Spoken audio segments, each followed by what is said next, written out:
Boa noite. Prazer estar aqui conversando com vocês mais uma vez. Hoje eu queria começar contando para vocês uma pequena história. E logo depois vocês vão entender o motivo e por que nós vamos conversar sobre essa história. É uma história que há quase 20 anos atrás eu aprendi e essa história mexeu comigo. E é a história de um rapaz chamado José Beriberi. Esse rapaz era um cabra macho lá do Nordeste, homem politizado, bom cidadão, um homem crente, firme. E esse rapaz, ele era muito apaixonado por uma moça, a Gomercinda. E ele, desde criancinha, ele já tinha crescido de olho naquela moça, ele já tinha separado aquela moça para ser a mulher da vida dele, ele realmente a amava, mas a Gomercinda cresceu e, por conta de muitas situações complicadas, ela resolveu ser mulher da vida.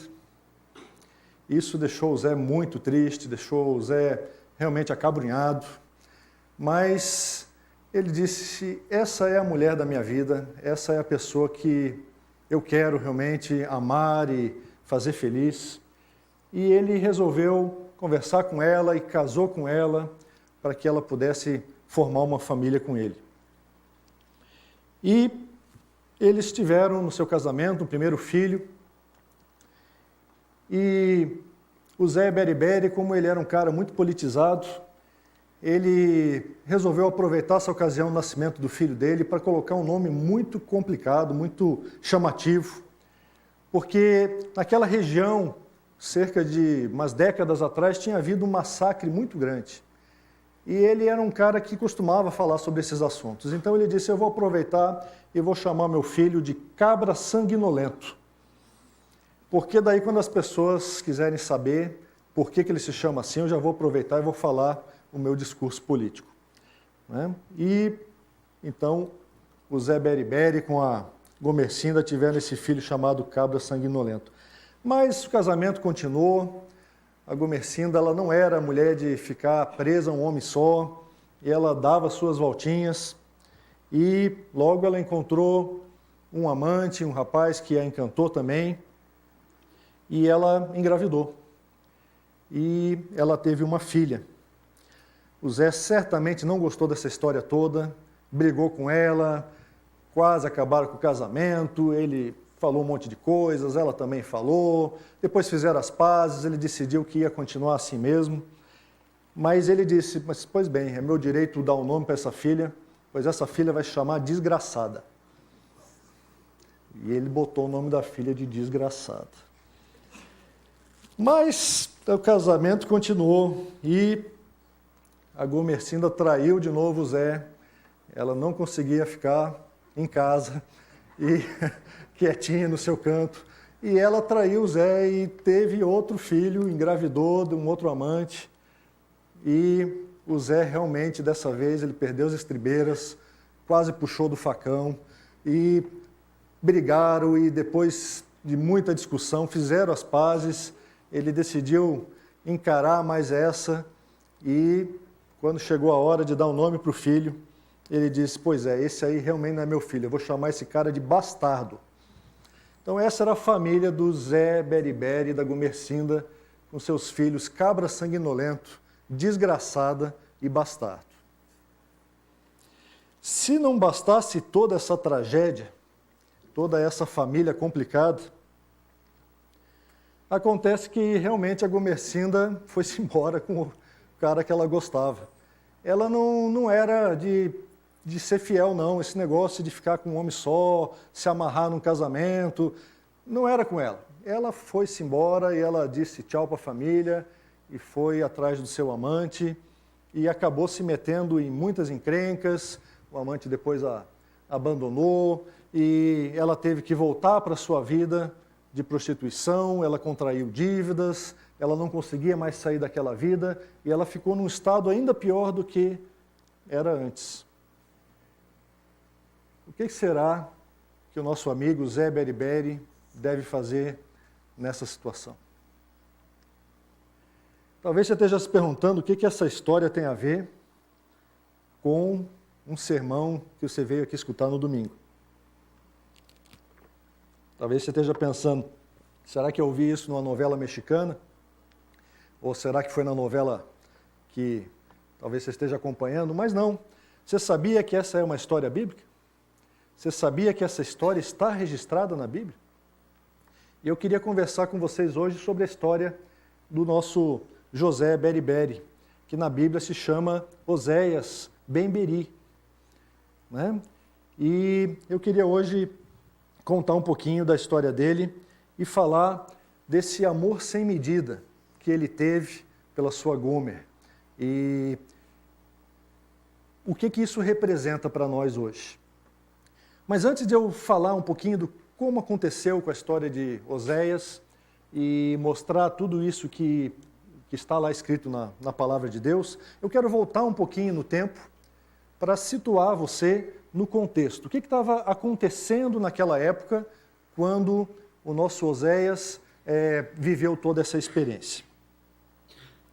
Certamente você lembra que nas últimas semanas, nós estivemos escutando e aprendendo sobre Salomão e sobre a época de ouro, a época do apogeu do reino de Israel, quando esse rei, com toda a sabedoria que ele buscou diante de Deus, ele conseguiu levar a nação ao seu apogeu.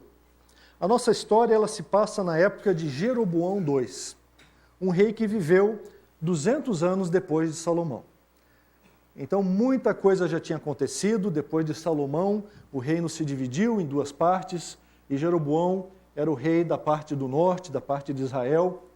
Mas, certamente, como nós vimos numa das últimas palestras, no final do reino de Salomão, o coração dele já tinha começado a adorar outros deuses, havia essa prática da idolatria, e isso foi piorando cada vez mais. E quando chegou nessa época de Jeroboão II, a infidelidade de Israel era latente, era forte. A idolatria, o descompromisso deles com Deus, era uma coisa marcante no seu dia a dia. E Deus, para buscar corrigir essa situação, ele insistiu com o povo. Ele enviou os seus profetas. Ele enviou o profeta Miqueias, o profeta Isaías, o profeta Amós nessa época, e ele também enviou o nosso amigo, o profeta Oséias. E todos eles falaram contra toda essa situação que estava acontecendo. O profeta Miqueias e Isaías falaram mais para a nação do sul, para a nação de Judá, e o profeta Amós e o profeta Oséias falaram para a nação do norte, a nação de Israel, onde o rei era Jeroboão II. E eles falaram muito sobre o que estava acontecendo naquele tempo e o que isso estava gerando no coração do povo. Oséias foi um profeta que falou em nome de Deus da época de 760 até 720 a.C., ou seja, 200 anos depois da época de Salomão. E o último profeta a estar falando para aquela nação do norte. Porque logo após esse período, nessa década de 720, os assírios vieram e trouxeram a disciplina de Deus sobre o reino do norte. E destruíram todo o reino do norte, porque o povo não se arrependeu e não deu ouvidos ao que os profetas estavam falando. Então, Oséias foi a última chance, foi a última voz, aquele que Deus mandou para falar e para advertir o seu povo, de que eles deveriam mudar os seus caminhos e voltarem a adorá-lo, voltarem a ser fiéis a ele. Essa foi uma época de uma razoável estabilidade política, antes que a Síria se levantasse e chegasse lá. No começo do reinado de Jeroboão, havia uma certa estabilidade, porque tanto o Egito quanto a Síria, a Babilônia, os outros impérios ao redor, eles estavam ocupados com outras coisas. Então, nesse momento, não havia uma pressão internacional.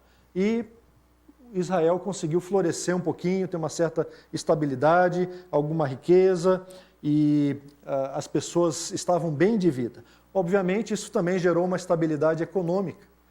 E o que acontece muito quando as pessoas têm uma estabilidade política, uma certa segurança na sua vida, e quando elas têm riquezas, quando elas têm bem-estar, elas logo se esquecem do seu Criador. A estabilidade política e econômica leva muitas vezes à infidelidade. Ela traz esse perigo de você se sentir muito bem e você dizer que você não precisa mais de Deus. Você não precisa mais buscar ao Senhor que deu tudo isso para você.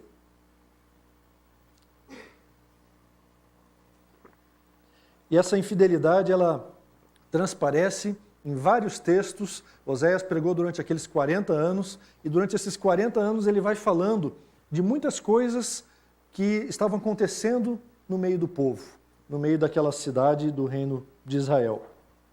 A infidelidade de Israel era persistente. A infidelidade do povo de Deus, ela era crônica. E ela tinha várias facetas. Uma delas é a infidelidade religiosa. Oséias fala no capítulo 8 que com prata e ouro eles fizeram ídolos para si. Depois ele comenta que, embora Efraim tenha construído muitos altares para ofertas pelo pecado, eles se tornaram altares para o pecado. O lugar de culto, o lugar de adoração de Yahvé, do Deus Todo-Poderoso, Deus Criador, tinha se tornado um lugar de pecado. Um lugar onde eles estavam cultuando outros deuses, onde eles estavam trazendo um culto que desonrava a Deus. E ele continua no versículo seguinte dizendo: eu lhes escrevi todos os ensinos da minha lei, diz o Senhor, mas eles os consideraram algo estranho. Eles conheciam a lei de Deus, eles sabiam onde podiam buscá-la, mas eles não a consideravam mais como algo que eles deviam seguir. Eles descartavam, desconsideravam os princípios e valores que Deus tinha estabelecido na sua lei, porque eles achavam que era algo estranho para a vida deles, para a geração deles. E ele continua ainda dizendo: eles oferecem sacrifícios e comem a carne, mas o Senhor não se agrada deles. Isaías fala a mesma coisa no primeiro capítulo do livro dele, falando desse culto desagradável, dizendo que Deus já não se agradava daquilo que o seu povo oferecia para ele, porque as mãos do povo estavam manchadas de sangue, estavam manchadas de corrupção, estavam manchadas pela idolatria, estavam manchadas por muitas coisas. E vejo que Oséias e Isaías estão falando do povo de Deus. Não estão nem falando da sociedade fora do círculo de obediência a Deus. Estavam falando do povo que tinha feito uma aliança com Deus. E esse povo estava se afastando de Deus. A Almeida Atualizada traduz esse último versículo dizendo assim: amam o sacrifício, por isso sacrificam, pois gostam da carne e a comem. A ideia é de que o povo de Deus vinha aos cultos porque gostava. O povo de Deus daquela época aparecia semanalmente aos cultos, fazia seus sacrifícios, mas fazia isso por rotina. Fazia isso porque já era um costume, porque era legal encontrar as outras pessoas. Mas o Senhor já não se agradava mais desse culto. A infidelidade deles também tinha um lado econômico. E Israel esqueceu o seu Criador e construiu palácios. Judá fortificou muitas cidades. Eles tiveram prosperidade econômica e esqueceram o Criador.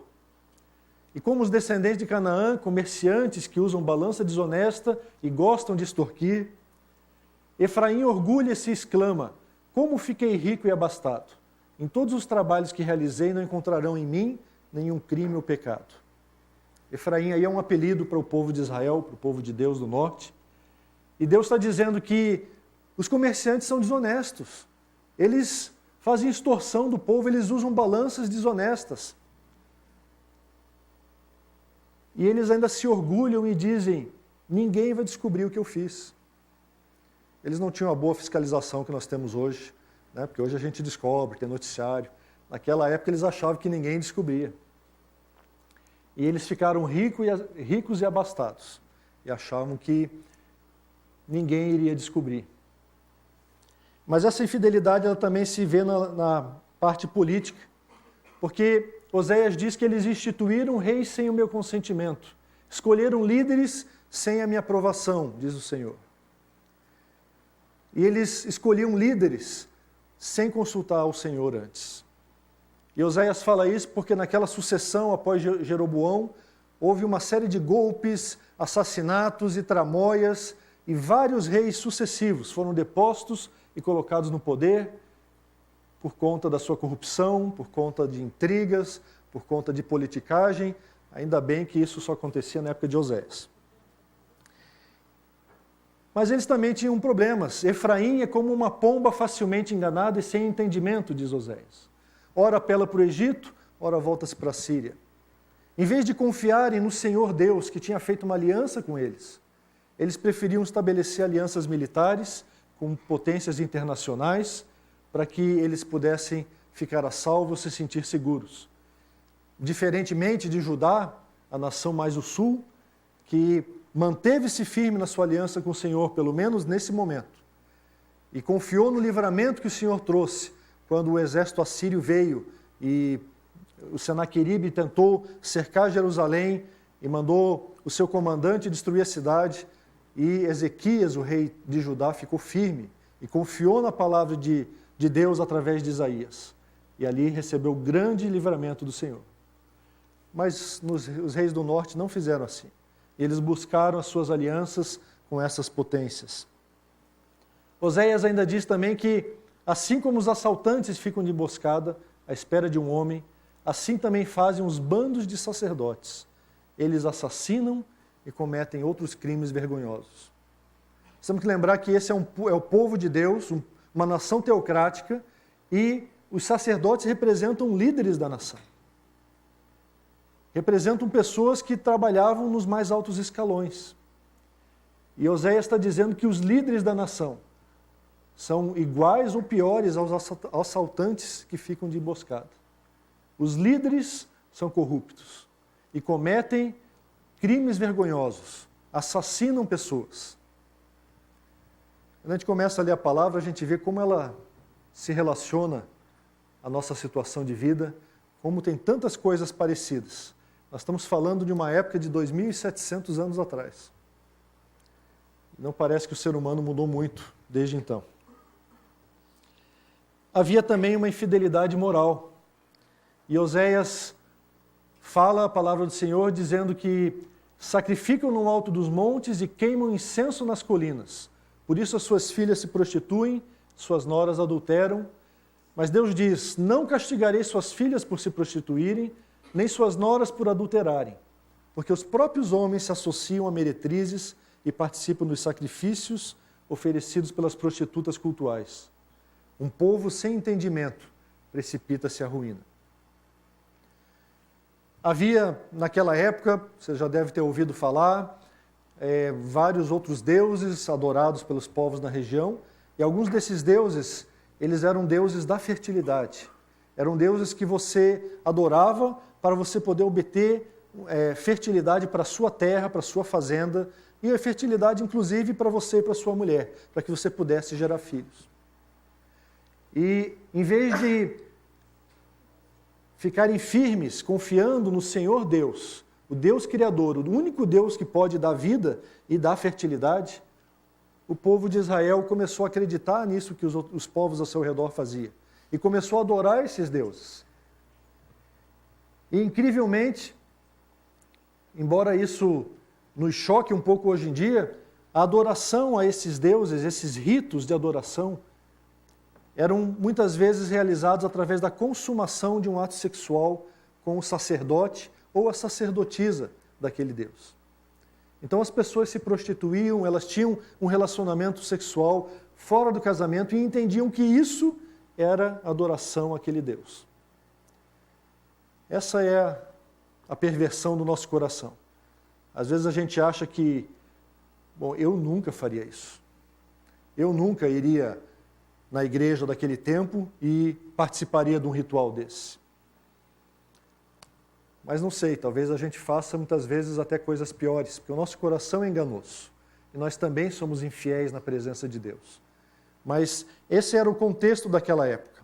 E Deus traz essa palavra através de Oséias, porque Ele quer chacoalhar a nação, Ele quer tirar a nação da sua letargia e dizer, vocês precisam mudar de vida, vocês precisam se converter, porque Deus ama o seu povo e Deus queria que eles mudassem de atitude, para que eles não fossem destruídos. E é nesse contexto que Ele chama Oséias. Nesse contexto todo de infidelidade, ele chama Oséias, ele dá uma missão super difícil para ele. A missão de encarnar essa mensagem profética, de falar de um Deus que ama um povo infiel.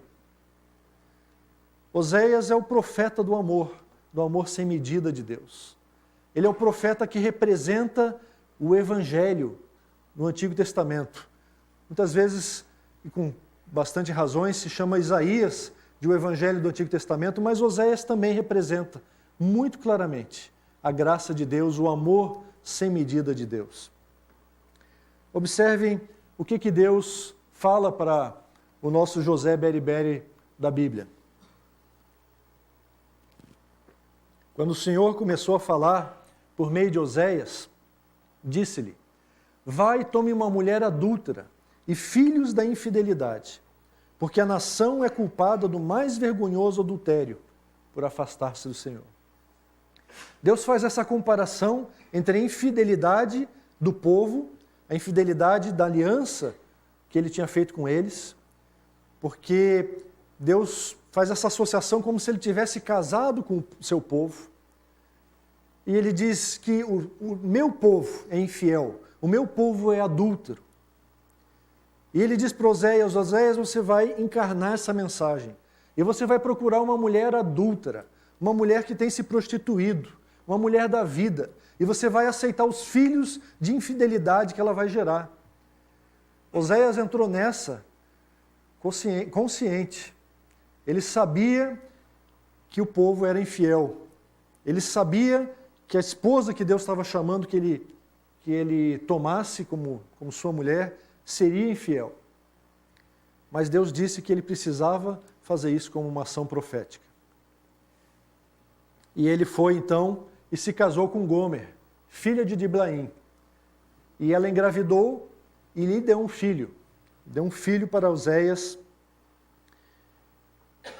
E o Senhor disse então para Oséias: dê-lhe o nome de Jezreel, porque logo castigarei a dinastia de Jeú por causa do massacre ocorrido em Jezreel e darei fim ao reino de Israel. Algumas gerações antes, 4 reis antes, cerca de 100 anos antes, o rei Jeú, chamado por Deus, ele fez um grande massacre, uma grande limpeza, matando os reis daquela época, o filho do rei Acabe, matando Jezabel. Talvez você lembre dessas histórias.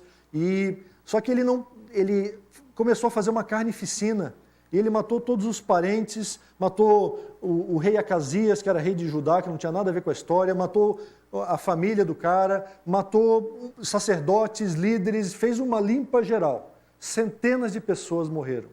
Ele foi muito além daquilo que Deus tinha pedido, foi zeloso demais e na sua ira consumiu muita coisa, e Deus não gostou disso. E ele disse: houve esse massacre, e até hoje ninguém falou nada contra isso, ninguém se posicionou contra isso.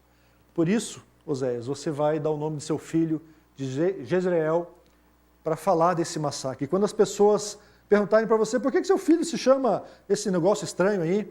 Daí você vai poder explicar, e você vai dizer: porque Deus não está contente com isso que está acontecendo na nossa nação. Porque Deus não está contente com essas tramóias, esses assassinatos, esses golpes, essa mudança de liderança constante. E Oséias usava essas situações para falar a vontade de Deus.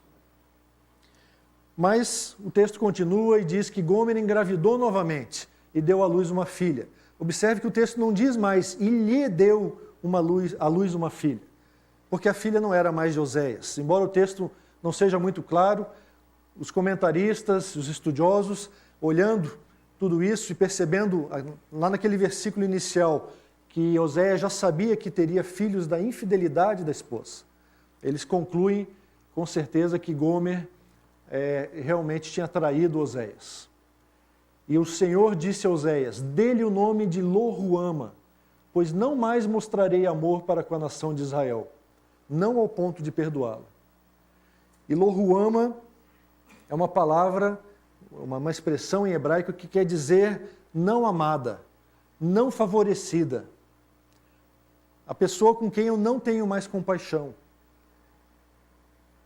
A pessoa que é desfavorecida é a pessoa que é desgraçada. A pessoa que não tem o favor de Deus, ela não tem a graça de Deus. Porque a graça é o favor imerecido. E Deus diz para Oséias, chama sua filha de desgraçada. Porque quando as pessoas perguntarem por que ela tem esse nome tão estranho, você vai dizer, é porque nós somos esse povo, povo desgraçado, povo que está lutando contra Deus, que está sendo infiel a Deus. E Deus disse que não vai mais mostrar amor para conosco. E, novamente, depois de desmamar Lo-Ruama, Gomer teve outro amante, teve outro filho. E o Senhor disse, dê-lhe o nome de Lo-Ami, pois vocês não são meu povo e eu não sou seu Deus.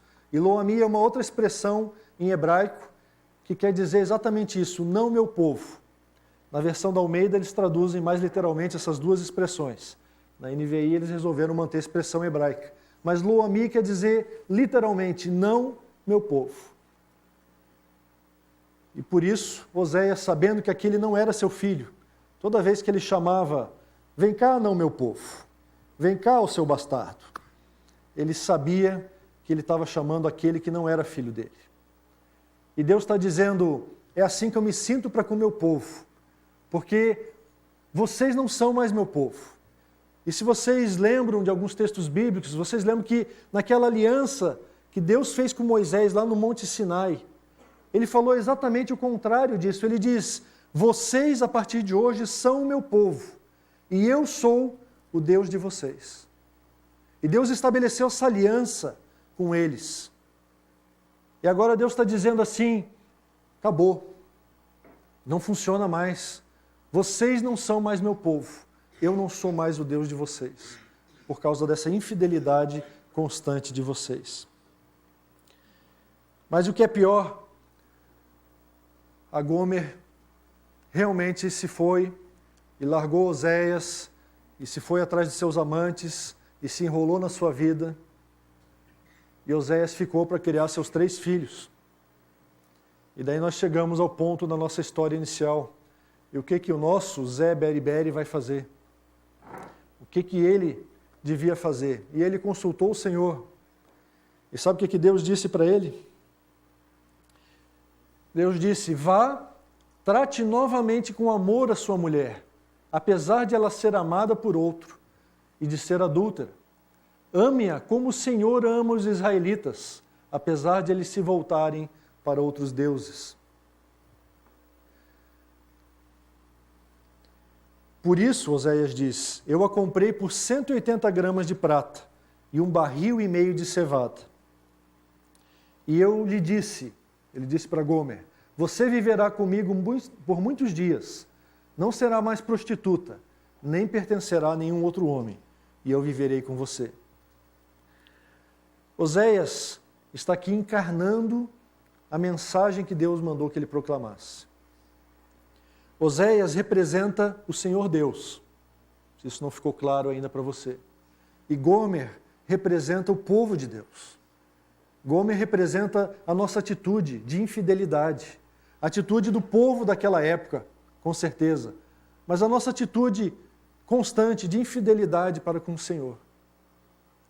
E Deus está dizendo para Oséias, Oséias, você vai lá e você vai, apesar dessa infidelidade, apesar de tudo que ela faz, você vai continuar amando. Ame-a como o Senhor ama, apesar de tudo isso, continue amando. Como aquele vídeo dos olhinhos e pezinhos nos mostrou, às vezes por pequenas atitudes, nós vamos escorregando, nós vamos nos tornando infiéis, nós vamos tendo um slow fade, como é o nome da música, um decrescer contínuo, vagaroso, rumo à infidelidade. E as coisas vão aparecendo e vão surgindo, e de repente, numa viagem de negócios, os seus pés vão onde não deviam ir, seus olhos olham o que não deviam olhar, e você faz o que você não devia fazer. A nossa infidelidade, ela está no nosso coração. O nosso coração é infiel a Deus. Isso faz parte da nossa natureza pecaminosa. Mas Deus conhece o nosso coração, Ele sabe que nós somos assim. E Ele decidiu nos amar apesar disso. Ele decidiu nos amar mesmo assim. E Ele tomou atitudes com relação a esse amor. Assim como Ele mandou Oséias ir buscar essa mulher adúltera, e amá-la, e resgatá-la, e comprá-la por 180 gramas de prata, e trazê-la para morar consigo. O nosso Deus fez a mesma coisa. E a prata nas Escrituras, no Antigo Testamento, ela sempre está associada à redenção. Ela está sempre associada a esse comprar, a redimir. E Oséias teve que ir lá e comprar. O texto não deixa isso claro, mas possivelmente Gomer tinha voltado a essa vida de prostituição e tinha se tornado endividada, tinha se enlaçado na situação onde ela estava, e ele precisou pagar para ela se livrar daquela situação toda. Ele precisou investir dinheiro, investir o tempo, e investir o coração dele amando aquela mulher adúltera. E Deus fez a mesma coisa para conosco. Ele decidiu nos amar. Ele pagou um preço. Ele se encarnou em Cristo Jesus. E Ele pagou o preço da redenção. Um precioso preço de sangue para nos redimir e nos trazer para viver novamente com Ele. E Ele diz a mesma coisa para nós. Vocês não têm mais que viver de maneira infiel. Vocês não têm mais que viver na prostituição, na idolatria. Porque vocês agora vão viver comigo e eu vou viver com vocês.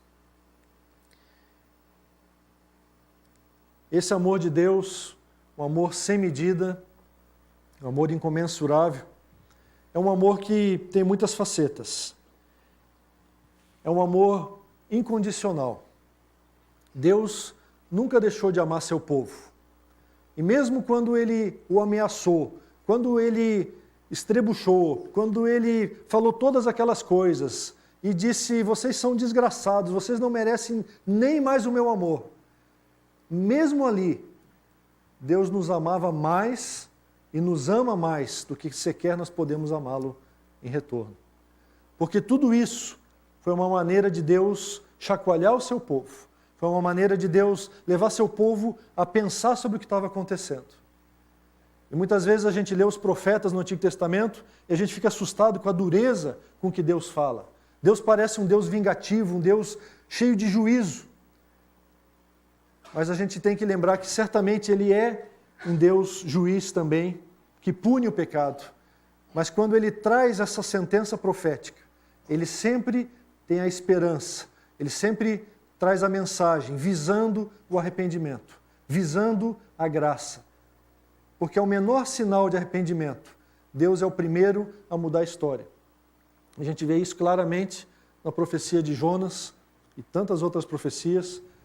Quando Jeremias ele fala isso claramente. E Jonas foi lá e pregou para Nínive que a cidade toda ia ser destruída. Mas quando eles se arrependeram, Deus não destruiu mais a cidade. E toda mensagem profética é assim, ela é muito dura. Ela bate no nosso coração. E a gente fica incomodado. Mas Deus visa nos chacoalhar para produzir em nós um voltar-se para Ele. Um buscá-lo e viver na sua presença. Mas em momento nenhum Deus deixa de nos amar. E mesmo essas palavras duras, mesmo essa disciplina, fazem parte do amor incondicional de Deus, porque Ele decidiu nos amar. E o amor de Deus ele é insistente. Ele diz para Oséias, vá e ame essa pessoa infiel. Porque Deus insiste assim conosco. Deus tem chamado o seu povo. Deus tem chamado você. Deus tem insistido com você. E Deus continua insistindo com você, porque Deus é assim. Deus não desiste de nós. Deus quer nos transformar à imagem e semelhança do seu Filho. E Ele continua nos puxando. Ele faz nos vir num culto, num auditório, num domingo, onde você podia estar viajando, podia estar festando, mas Ele coloca essa motivação no nosso coração, porque Ele quer continuar trabalhando nas nossas vidas. Ele quer continuar formando Jesus em nós. E Jeremias fala lá em Lamentações que as misericórdias de Deus, elas se renovam a cada manhã. O amor de Deus, ele é insistente e a cada manhã, a cada dia, ele renova a sua paixão por nós. Ele renova a sua graça por nós. E ele novamente quer nos abraçar, quer nos trazer para si. E ele insiste nisso. O amor de Deus também é prático. Não é um amor teórico. Não é um amor do qual se escrevem apenas livros. Não é um amor do qual se falam apenas em palestras. Não é um amor de Deus sentado lá no céu, dando um tchauzinho para a humanidade, dizendo, eu amo vocês. Não, o amor de Deus é muito prático. Assim como ele mandou Oséias pegar o dinheiro que ele tinha, sua poupança, e ir lá e pagar pela libertação da Gomer, Deus se encarnou em Cristo Jesus e pagou um preço para nos libertar. O amor de Deus é concreto, é visível nas nossas vidas. E não se manifestou tão somente ali, mas a partir dali, naquele ápice, nós vemos o amor de Deus, a misericórdia, constantemente se renovando nas nossas vidas. E eu tenho certeza que você já teve muitos momentos como esse na sua vida. Momentos visíveis e marcantes do amor de Deus por você. Porque Deus se renova o seu amor por nós constantemente. O amor de Deus, ele em resumo, ele é gracioso. Ele é fruto da sua graça. E ele, mesmo com toda essa bronca para com o seu povo, ele fala lá no capítulo 2 de Oséias que ele vai sim punir a sua nação, o seu povo. Mas ele também diz assim, agora eu vou atraí-la, vou levá-la para o deserto, eu vou falar-lhe com carinho. E Deus continua naqueles versículos dizendo assim, eu vou pegar esse meu povo, essa minha esposa, eu vou pegar a igreja, que é a noiva de Cristo Jesus, e eu vou seduzi-la, eu vou atraí-la com palavras carinhosas, e ela vai voltar a me amar. Porque até o nosso amor que nós temos para com o Senhor, é Ele que coloca no nosso coração. Porque nós somos tão infiéis que nós não temos nem condições de amar propriamente o nosso Senhor. Mas Ele dá da sua graça, e Ele nos cativa. E a sua misericórdia, a sua graça nos levam a querer adorá-lo, nos levam a querer estar aqui presentes, buscando a sua bênção, buscando as suas palavras, buscando seus princípios e valores. Então eu queria concluir esse momento de reflexão com vocês. Resumindo isso que a gente falou e lembrando para vocês de 3 pontos. Em primeiro lugar, reconheça a sua própria infidelidade. Nós vimos a infidelidade do povo de Deus daquela época, mas você reconheça a sua infidelidade. Como é que está a sua vida diante de Deus? E reconheça o amor sem medida de Deus. Reconheça que Cristo Jesus já pagou o preço pela sua redenção. Já pagou o preço pela sua infidelidade. E em Cristo nós podemos nos achegar diante de Deus e ser abraçados pela essa graça maravilhosa, a graça do nosso Senhor. Segundo ponto, para você refletir e praticar, reaja à graça divina, amando ao seu próximo. A única maneira que nós temos de retribuir ao Senhor por tanto amor, por tanta graça, é amando as pessoas que estão ao nosso redor. Amando ao Senhor em primeiro lugar, mas amando ao próximo como a nós mesmos, como Jesus ensinou. E o apóstolo João fala que nós amamos porque Ele nos amou primeiro. Nós amamos porque, como Paulo fala lá em Romanos 5, o Espírito Santo derrama do amor de Deus nos nossos corações. Por isso nós podemos amar. Por isso nós podemos retribuir a Deus. Por isso nós podemos reagir à graça. Porque Deus coloca essas coisas dentro de nós.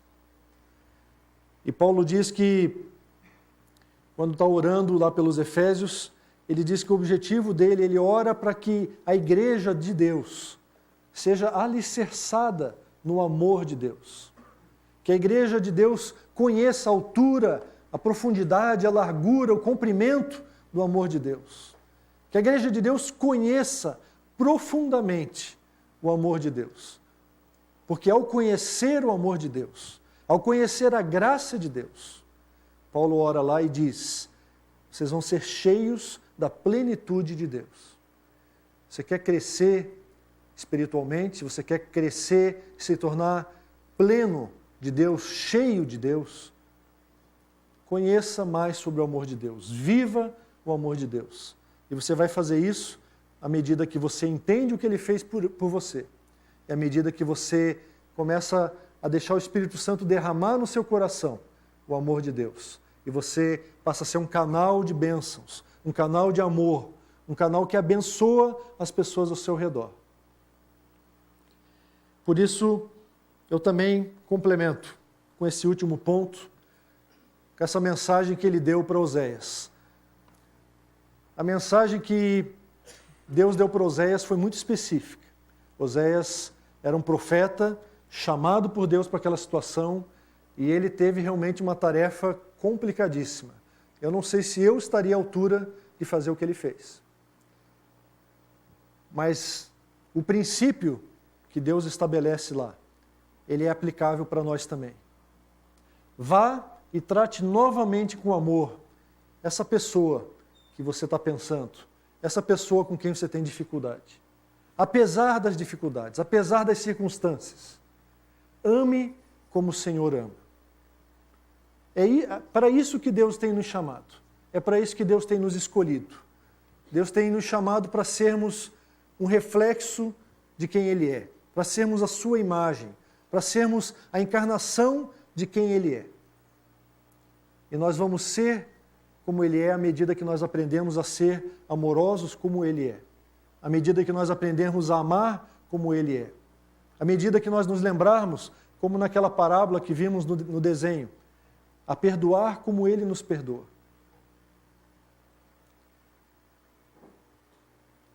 O amor de Cristo, diz Paulo lá em 2 Coríntios, nos constrange.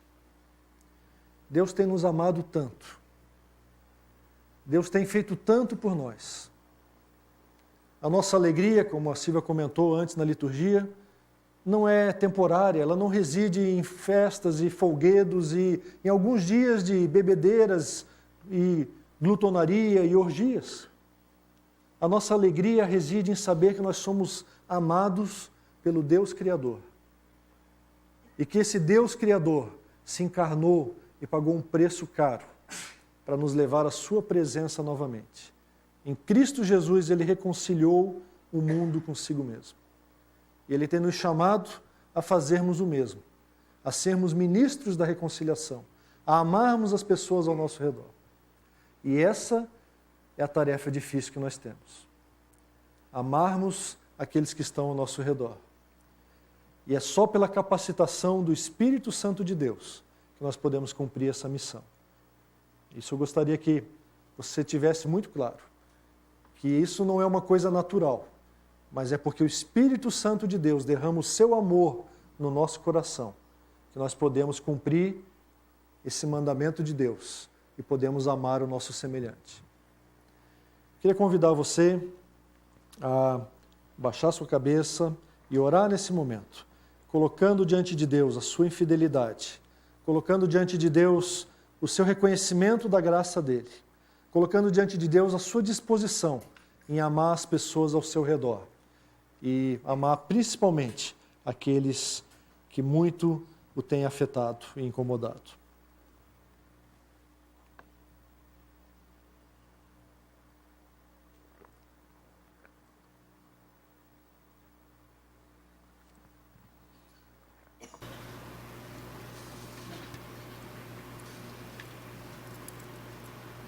Senhor Deus, nós te agradecemos pelo teu amor sem medida. Nós te agradecemos pela tua graça infinita. Nós te agradecemos, Senhor, porque nós reconhecemos que nós somos infiéis, nós não temos te amado como devíamos, que o nosso coração se perde em nossos próprios afazeres, e nós muitas vezes nos afastamos de ti e da tua vontade. mas nós louvamos o Teu nome, porque Tu és um Deus gracioso, e Tu insistes conosco, e Tu falas conosco, e Tu nos trazes para perto de Ti. Obrigado, Senhor, por Cristo Jesus, pela redenção que Tu providenciaste, de modo que nós agora podemos entrar na Tua presença, podemos viver na Tua presença, podemos Te chamar de Pai. Obrigado, Senhor, pelo Teu amor. Pedimos, Senhor, intercedemos nesse momento, que Tu derrames esse amor nos nossos corações. Derrama, Senhor, através do Teu Espírito, esse amor incondicional, insistente, gracioso, prático, para que nós também possamos amar o nosso semelhante, para que nós amemos as pessoas ao nosso redor. Coloque em nós essa disposição, Senhor. Ajuda-nos a sermos como Tu és. Nós oramos em nome do nosso Senhor e Salvador, Cristo Jesus.